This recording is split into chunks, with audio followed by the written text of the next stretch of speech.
How God trains his workers. The Lord disciplines his workers that they may be prepared to fill the places appointed them. He desires to fit them to do more acceptable service. There are those who wish to be a ruling power and who need the sanctification of submission. God brings about a change in their lives.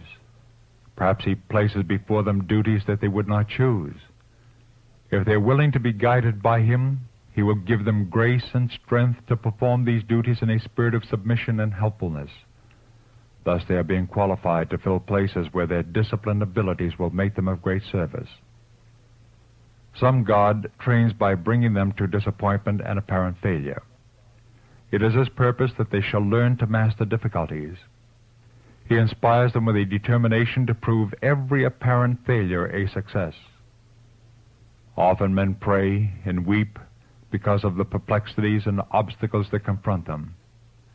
But if they would hold the beginning of their confidence steadfast unto the end, God will make their way clear.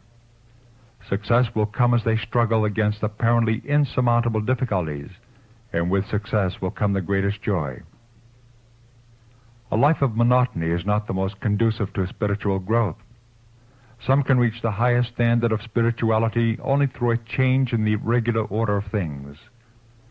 When in his providence God sees that changes are essential for the success of the character building, he disturbs the smooth current of the life. He sees that a worker needs to be more closely associated with him, and to bring this about, he separates him from friends and acquaintances. When he was preparing Elijah for translation, God moved him from place to place that the prophet might not settle down at ease and thus fail of gaining spiritual power. And it was God's design that Elijah's influence should be a power to help many souls to gain a wider, more helpful experience. There are many who are not satisfied to serve God cheerfully in the place that he has marked out for them, or to do uncomplainingly the work that he has placed in their hands. It is right to be dissatisfied with the way in which we perform duty, but we are not to be dissatisfied with the duty itself because we would rather do something else. In his providence, God places before human beings service that will be as medicine to their diseased minds. Thus he seeks to lead them to put aside the selfish preference which, if gratified, would disqualify them for the work he has for them.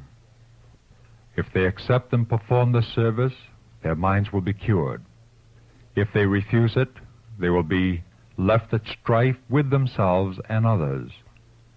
Let those who are not permitted to rest in quietude, but who must be continually on the move, pitching their tent tonight in one place and tomorrow night in another place, remember that the Lord is leading them, and that this is his way of helping them to form perfect characters. In all the changes that they are required to make, God is to be recognized as their companion, their guide, their dependence.